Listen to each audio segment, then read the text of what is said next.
ఒకరోజు సాయంత్రం భారీ వర్షం పడుతోంది. ఒక చిన్న బాలుడు పూర్తిగా తడిసిపోతూ ఒక చిన్న దుకాణం ముందు నిలబడి ఉన్నాడు.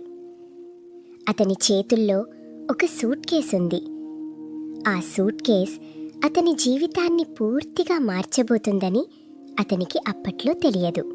ఆ బాలుడి పేరు రోహిత్. అతనికి 12 సంవత్సరాలు. రైల్వే స్టేషన్ దగ్గర చిన్న అద్దె ఇంట్లో తన అమ్మతో కలిసి ఉంటాడు. అప్పటి నుండి అతని అమ్మ ఇళ్లలో కూలి పని చేస్తూ జీవనం సాగిస్తోంది. కొన్ని రోజులు తిండి సరిపోతుంది, కొన్ని రోజులు ఖాళీ కడుపుతో నిద్ర. కానీ ఒక విషయం మాత్రం ఆమె ఎప్పుడూ చెబుతూనే ఉంటుంది: మనకి డబ్బు లేకపోవచ్చు, కానీ నిజాయితీ మాత్రం ఎప్పుడూ ఉండాలి.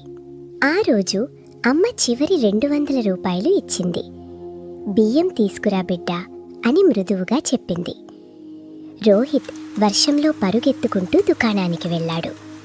అక్కడ లైన్లో నిలబడి ఉండగా కౌంటర్ దగ్గర నేలపై ఒక మందపాటి సూట్ కేస్ కనిపించింది. అతను నెమ్మదిగా ఎత్తుకున్నాడు. గుండె బలంగా కొట్టుకుంది. లోపల ఎన్నో వేల రూపాయలు ఉన్నాయి. అతను బయటికి వచ్చాడు. వర్షం మరింతగా కురుస్తోంది. సూట్ కేస్ తెరిచి మళ్ళీ చూశాడు.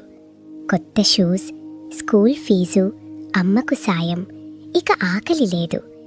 ఎవరూ చూడలేదు, ఎవరూ తెలుసుకోరు. అతను నడిచిపోవచ్చు. ఒక క్షణం అతని చేతులు వణికాయి.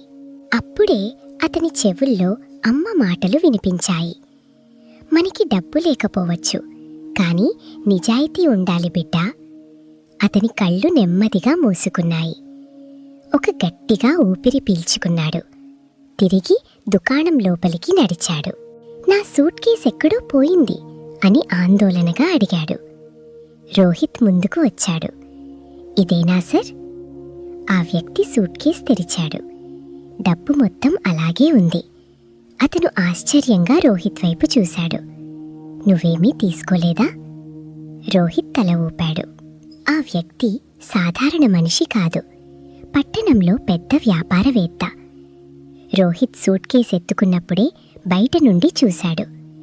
అతను పరీక్షించాలనుకున్నాడు, ఈ చిన్న బాలుడు ఏమి చేస్తాడు. ఇప్పుడు అతనికి సమాధానం వచ్చింది. ఎందుకు తీసుకోలేదు అని అడిగాడు.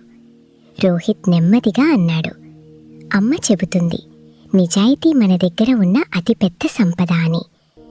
ఆ వ్యక్తి కళ్ళు తడిశాయి. ఈ రోజు నుండి నీ చదువు బాధ్యత నాది. రోహిత్ నమ్మలేకపోయాడు. సంవత్సరాలు గడిచాయి. రోహిత్ ఒక గొప్ప ఇంజనీర్ అయ్యాడు. ఒక అవార్డు వేదికపై నిలబడి అన్నాడు: నా జీవితాన్ని మార్చింది ఒక వర్షపు సాయంత్రం. అప్పుడు నేను డబ్బు ఎంచుకోలేదు, నిజాయితీ ఎంచుకున్నాను. ప్రేక్షకుల్లో కూర్చున్న ఒక వృద్ధుడు గర్వంగా చిరునవ్వు చిందించాడు. మనల్ని ఎవరూ చూడని సమయంలో తీసుకునే నిర్ణయాలే మన భవిష్యత్తును నిర్మిస్తాయి.